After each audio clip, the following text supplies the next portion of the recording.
ये जो अल्लाह को खुश करना, अल्लाह के नाम पे बम फोड़ना, ये सब चीज़ बाबू तुम्ही को मुबारक, कुछ दिन की। ये कहते हैं ना, बकरे की अम्मा कब तक खैर मनाएगी। अब इनकी स्थिति वही है। मतलब कि वो लोग भी मानते हैं कि हमारी जनसंख्या बढ़ रही है और हम लोग ही हैं इस देश के विस्फोटक। यही लोग हैं जो अल्लाह का नाम ले लेके बम फोड़ते हैं। अल्लाह के नाम पे बच्चे होते हैं ना, ये तो अल्लाह की देन है ना, तो फिर अल्लाह तो नौकरी भी दे देते होंगे। इन्होंने तो खुद स्वीकार किया कि इनके कुरान में लिखा है काफिरों को मारो। और कौन है ये काफिर? मैं तो ये बार बार चीख चीख के पूछती हूँ, कौन है ये काफिर? जैन, पारसी, सिख, ये है हमारे देश के अल्पसंख्यक। क्या कभी आपने देखा है कि हिंदुओं को इन्होंने मारा है? क्या कभी आपने देखा है कि उन्होंने अपने भगवान का नाम लेकर हिंदुओं को टारगेट किया है, बम फेंक दिया है? ये तुम्हारा अल्लाह ही क्यों करता है? हम तुम्हें भाई मानते हैं, तुम हमें चारा बनाते हो। हर 9 महीने के बाद एक खेती, फिर अगले 9 महीने के बाद एक खेती। आपका तो खेती बढ़ते जाएगा, रुकने का तो नाम लेगा नहीं, क्योंकि अल्लाह की देन है। नमस्कार, मैं हूं केशव मालान। विश्व जनसंख्या दिवस पर जैसे ही योगी आदित्यनाथ का बयान आता है और एक चिंता व्यक्त की जाती है, जिसमें कहा जाता है कि कहीं ना कहीं एक वर्ग विशेष की जनसंख्या देश के लिए घातक हो सकती है, विस्फोटक हो सकती है और अराजकता में बदल सकती है। इस पर कहीं ना कहीं संतुलन रहना चाहिए। इसकी जैसी चिंता व्यक्त की जाती है, ऐसे ही कुछ वर्ग विशेष के लोगों में मिर्ची लग जाती है और बिलबिलाहट शुरू हो जाती है। इस बीच शफीकुर रहमान सांसद वर्ग का बयान आता है कि ये सब अल्लाह की देन है, यानी कि बच्चे पैदा करना सब अल्लाह की देन है। उससे भी ज़्यादा कि सब व्यवस्था करना, खाना पीना, रहना, कैसे आपको क्या करना है, इस सब की देन अल्लाह है। तो आखिर समस्या कहाँ है? इसी मुद्दे पर बातचीत करने के लिए हमारे साथ मौजूद हैं खुशबू पांडे जी। बहुत बहुत स्वागत है आपका। सवाल ये खड़ा होता है कि जब सब कुछ अल्लाह की देन है तो फिर समस्या, बेरोजगारी, योगी, मोदी, ये कहाँ से आ जाते हैं? देखिए, मैं आपको एक चीज़ बता दूं कि योगी आदित्यनाथ जी ने किसी विशेष वर्ग का नाम मतलब बोला उन्होंने कि किसी विशेष वर्ग की जनसंख्या बढ़नी नहीं चाहिए, और किसी ने अपने ऊपर ले लिया। मतलब कि वो लोग भी मानते हैं कि हमारी जनसंख्या बढ़ रही है और हम लोग ही हैं इस देश के विस्फोटक। यही लोग हैं जो अल्लाह का नाम ले लेके बम फोड़ते हैं। यही लोग हैं। अच्छा, अल्लाह के नाम पे बच्चे होते हैं ना, ये तो अल्लाह की देन है ना, तो फिर अल्लाह तो नौकरी भी दे देते होंगे। तुम तो कहते हो हमारे लिए रोटी रोजी सब कुछ अल्लाह दे ही देते हैं, तो फिर अल्लाह से ही नौकरियाँ क्यों नहीं मांग लेते हो? तुम लोग क्यों जनसंख्या बढ़ा के उसके बाद आते हो, हाय मोदी, हमें नौकरी नहीं मिल रही, मोदी हाय मोदी क्यों करते हो? क्यों दे मोदी नौकरी? मतलब मोदी क्या तुम्हारा बाप लगता है? कौन है मोदी? भाई हमारे देश के प्राइम मिनिस्टर हैं, सिर्फ तुम्हें नौकरियां देने के लिए नहीं बैठे हैं। और ऐसे भी किसी भी चीज पर नियंत्रण जरूरी है, हर किसी चीज पर नियंत्रण जरूरी है। अगर मोदी जी भी अपने काम से डगमगाते हैं ना, तो हम लोग भी उनके खिलाफ प्रदर्शन करते हैं कि भाई सरकार को अब मतलब थोड़ा संभल के चलना चाहिए। अगर हम लोग उनके विरोध नहीं जाएंगे ना, तो कहते हैं ना, उस कुर्सी पे बैठने वाले इंसान अपने आप को भगवान समझ लेंगे। हम लोग भी उनके विरोध जाते हैं, ऐसा बात नहीं है। लेकिन ये कहना कि अल्लाह की देन है, ये बच्चे अल्लाह की देन है, अल्लाह इन्हें खाने पीने देता है, अल्लाह सब कुछ देता है, तो नौकरी भी अल्लाह से मांग लो। अल्लाह के नाम पे आप लोग बच्चे पैदा करो, अल्लाह के नाम पे आप लोग बम फोड़ो, अल्लाह के नाम पे आप लोग हिंदू को टारगेट करके मारो। मतलब अल्लाह को तक ये नहीं बख्श रहे। अरे अल्लाह ने चलो गलती कर दी। देखो, मेरा तो यही मानना है कि एक ही है भाई, भगवान है हमारे अस्तित्व, हमारे जो भी है सब है भगवान। तुम्हारा तो नामो निशान है नहीं इस धरती पर, तुम लोग जबरदस्ती आ गए हो। और पता नहीं इससे पहले तुम्हारा अल्लाह कैसे सुन रहा था, अभी तो तुम्हें चोंगा मिल गया है, ये लाउड स्पीकर मिल गया, हमारी तरफ चोंगा बोला जाता है। और इससे पहले तुम्हारी बात अल्लाह तक कैसे पहुंच रही थी मुझे नहीं पता। लेकिन इतना बात बताओ कि क्या तुम्हारा अल्लाह तुम्हें ये निर्देश देता है कि तुम जाओ और अल्लाहू अकबर बोल के बम फोड़ दो, अल्लाहू अकबर बोल के हिंदू को टारगेट करो और उसे मार दो, उसकी गाड़ी जला दो, या ऐसे दंगा करो? क्या तुम्हें अल्लाह इजाज़त देता है? तुम इस बात को स्वीकार करो कि हाँ, मुझे मेरा अल्लाह कहता है कि तुम हिंदुओं को मारो। अरे छोड़िए सर, मैं भी क्या पूछ रही हूँ। इन्होंने तो खुद स्वीकार किया कि इनके कुरान में लिखा है काफिरों को मारो। और कौन है ये काफिर? मैं तो ये बार बार चीख चीख के पूछती हूँ, कौन है ये काफिर? तुमने सीधा सीधा क्यों नहीं लिख दिया हिंदुओं को मारो? तुम लोग ये कहते हो कि हमारा जनसंख्या कम है, हम अल्पसंख्यक हैं। इस देश में अल्पसंख्यक जो है उन्होंने तो कभी कुछ कहा ही नहीं। जैन, पारसी, सिख, ये है हमारे देश के अल्पसंख्यक। क्या कभी आपने देखा है कि हिंदुओं को इन्होंने मारा है? क्या कभी आपने देखा है कि उन्होंने अपने भगवान का नाम लेकर हिंदुओं को टारगेट किया है, बम फेंक दिया है? ये तुम्हारा अल्लाह ही क्यों करता है? और कहाँ है ये अल्लाह? ये कैसा अल्लाह, तुम्हारा कैसा भगवान है जो तुम्हें ये कहता है कि हिंदुओं को मारो? तुम्हें शर्म नहीं आती? तुम्हें लज्जा नहीं आती कि तुम हिंदू मुसलमान की भाईचारा की दुआई देते हो? हम तुम्हें भाई मानते हैं, तुम हमें चारा बनाते हो। क्या चीज का भाईचारा? और ये जनसंख्या नियंत्रण कानून की बात जब योगी आदित्यनाथ जी ने कही है, मेरा तो यही मानना, मेरा ही नहीं बल्कि समस्त मेरे और आप जैसे लोग सबका एक ही चीज मानना रहेगा कि इसका विरोध वही लोग करेंगे जो इस देश के नहीं हैं, जो इस देश का आर्थिक मजबूती नहीं होने देना चाहते हैं। क्यों? आपका तो भाई हर 9 महीने के बाद एक खेती, फिर अगले 9 महीने के बाद एक खेती, आपका तो खेती बढ़ते जाएगा, रुकने का तो नाम लेगा नहीं, क्योंकि अल्लाह की देन है। भाई कुछ तुम्हारी भी देन है, इसे भी स्वीकार करो। तुम अल्लाह पे तो पड़ गए हो, तो फिर किस बात का रोते हो और किस नाम पे तुम देश जलाते हो? आपने देखा होगा, एक महीना ये लोग शांत रहेंगे, दूसरे महीना अगर कोई बिल आया, कुछ भी हुआ, ये लोग सबसे पहले देश जलाएंगे। मतलब कुछ भी होगा देश जलाने पे उतर जाएंगे। अरे ऐसा क्या हो जाता है तो तुम लोग देश जलाओ? तुम लोग इस देश में रहते हो, उस देश का खाते हो और इसी देश को जलाते हो, यही है। और सीधा सीधा इनको टारगेट किया गया है। ये इन्होंने तो खुद स्वीकार कर लिया। योगी आदित्यनाथ जी ने तो केवल सिर्फ इतना कहा कि किसी समुदाय, किसी विशेष समुदाय का जनसंख्या इतना नहीं बढ़ जाना चाहिए कि जो इस देश के मूल निवासी हैं वो दब जाए, और मूल निवासी हम हैं। इस बात को स्वीकार करते हैं, हम हैं, हम सनातनी, हम हिंदू हैं, हमारा अस्तित्व है, हमारा पूरा विश्व में अस्तित्व है। पूरे विश्व में आप जहाँ खोदोगे आप हमारे अस्तित्व आपको मिल जाएगा, हमारा शिवलिंग आपको मिलेगा, हमारे राम का कणक आपको मिलेगा, हर एक चीज़ का प्रूफ आपको मिलेगा। इनका तो कोई अस्तित्व ही नहीं है, जो हमारे देश में बैठ के राज कर रहे हैं। ये जो आज इतना ये कह रहे हैं ना, ये कर देंगे, वो कर देंगे, और हमारे देश में खुलेआम कर भी रहे हैं, मोदी को धमकी दे रहे हैं। उदयपुर में ऐसी घटना को अंजाम देने के बाद वो लोग वीडियो बना रहे हैं, देखो इससे तो मार दिया, मोदी तेरी बारी है ना। ये वही लोग हैं, और इस देश में ये लोग को इतना परमिशन है। बाकी देश में जाके दिखाना मुसलमानों की क्या हैसियत है, उनकी क्या औकात है ना, तुम्हें पता चल जाएगी। कहते हैं हर मुसलमान जिहादी नहीं होता, लेकिन हर एक जिहादी मुसलमान जरूर होता है। क्यों होता है? क्या हिंदुओं के साथ दिक्कत नहीं है? हिंदुओं के साथ परेशानी नहीं है? जो हाथ में चूड़ियां पहन के रखे हैं ना हिंदू, उनकी सबसे बड़ी गलती यही है। ये मुसलमान, इनके हाथ में कुछ नहीं है, ये हमेशा पीठ पीछे वार कर सकते हैं। क्यों? क्योंकि इसे परमिशन हम लोग दे रहे हैं, कुछ ऐसे हिंदू दे रहे हैं जो इस देश में रहने के बाद भी इस देश के नहीं है।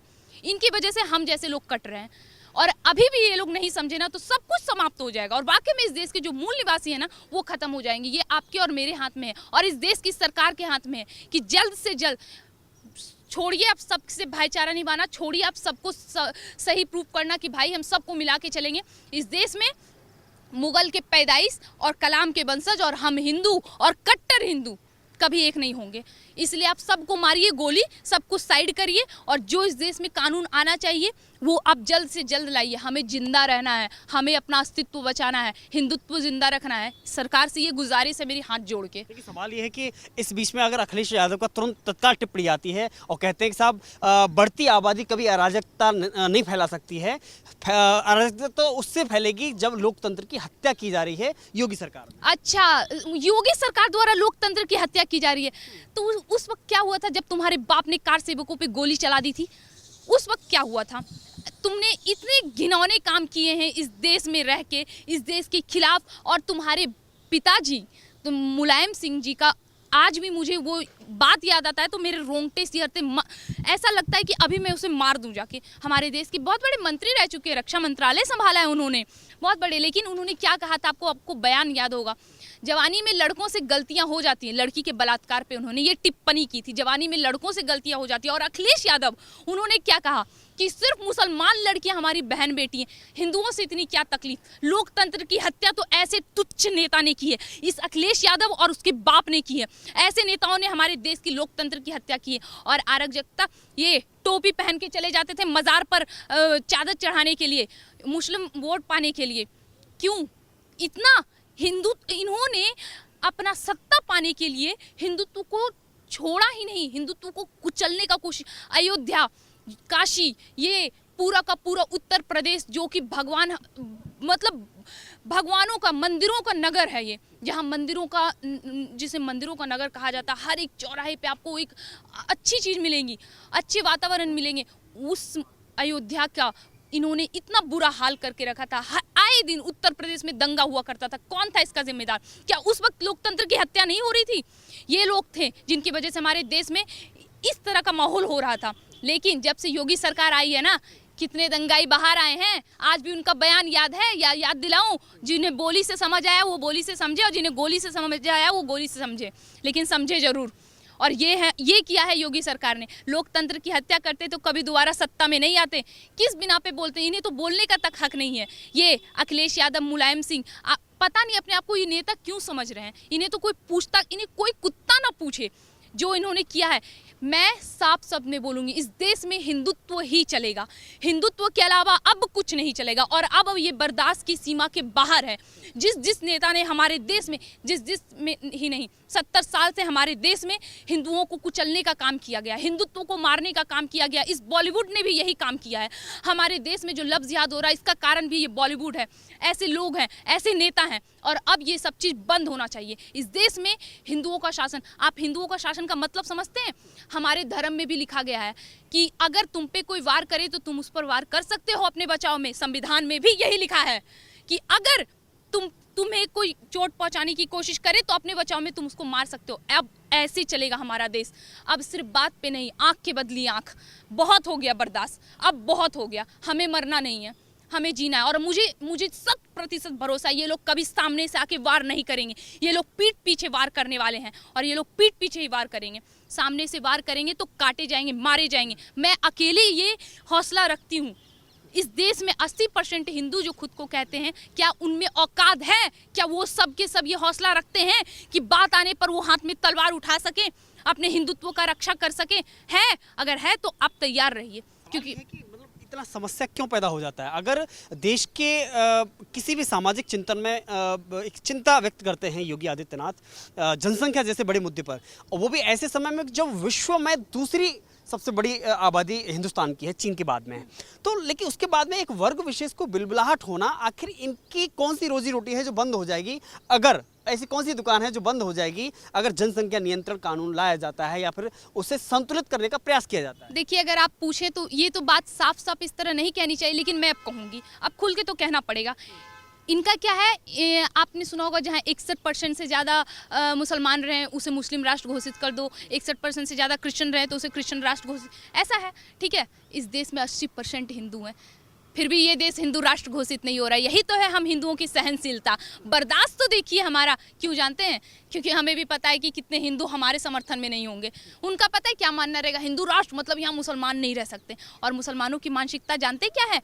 आज भी मेरे कई वीडियोज़ वायरल हुए हैं ना, आपको तो पता ही होगा। उसमें कमेंट में क्या लिखा है पता है? जब मैं ये कहती हूँ कि 35% आबादी, तो उसमें क्या कमेंट में जानते हैं? 35% मत बोलो, 55% है हम लोग। सोचिए, जब वो लोग इस तरह खुलेआम कह रहे हैं कि 55% है, तो ये और परसेंट बढ़ाने में और कितना दिन लगाएंगे?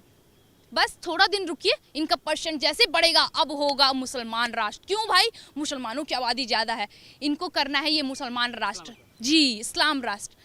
ये चीज़ अब पॉसिबल नहीं है। अब इसी चीज़ पे नियंत्रण, और सबसे बड़ी बात जानते हैं क्या है? ज़रूर हम हिंदुओं ने कुछ पुण्य किया होगा जो सरकार बदली 2014 में, इस तरह सरकार बदली जो हमें चना दाल महंगा हो गया, पेट्रोल महंगा हो गया, ये सब तो कांग्रेस ने बता दिया। लेकिन इस देश में 1 करोड़ से ज़्यादा रोहिंग्या हो गए, ये सिर्फ भारतीय जनता पार्टी ने बताया, और हमें ये चीज़ पता चला। हमारा देश में हमारा कोई नामो निशान, हिंदुओं का कोई नामो निशान नहीं, हिंदुत्व का कोई नामो निशान नहीं। ऐसा नहीं चलेगा अब।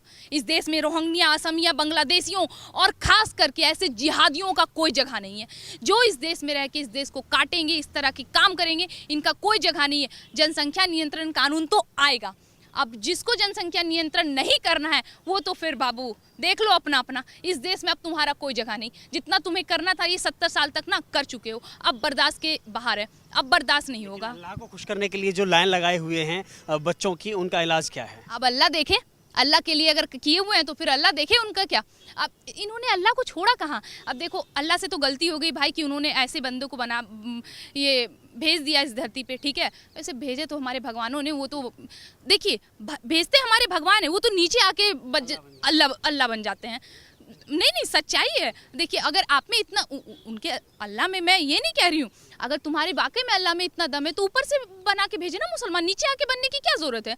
वो तो बेचारे बन के, जी बिल्कुल, ये वो बन के तो आते हैं हिंदू, यहाँ पे आके तुम उसे मुसलमान बना देते हो। तो फिर तुम्हारे अल्लाह में इतनी ताकत नहीं है कि उन्होंने तुम्हें पैदा किया, हमारे भगवान ने तुम्हें पैदा किया है। ये बात सच्चाई है। तो ये जो अल्लाह को खुश करना, अल्लाह के नाम पे बम फोड़ना, ये सब चीज़ बाबू तुम्ही को मुबारक, कुछ दिन की। ये कहते हैं ना, बकरे की अम्मा कब तक खैर मनाएगी। अब इनकी स्थिति वही है। अब ये डगमगा गए हैं। अब जनसंख्या नियंत्रण आएगा, अस्थिर हो जाएंगे, देश जलाएंगे, जलाएं। अभी तो योगी में अभी बुलडोज़र बस थोड़ी स्पीड अगर और कर लेना तो कहीं गाड़ी पलट जाएगी, कहीं के बुलडोज़र घर में घुस जाएंगे। अब जीवन तो सबको प्यारा है, अब ज़रूरी थोड़ी ना है कि 72 हुरों के पास जाने का सपना सबका हो। अब देखिए जैसा भी हो, लेकिन जनसंख्या नियंत्रण तो आएगा।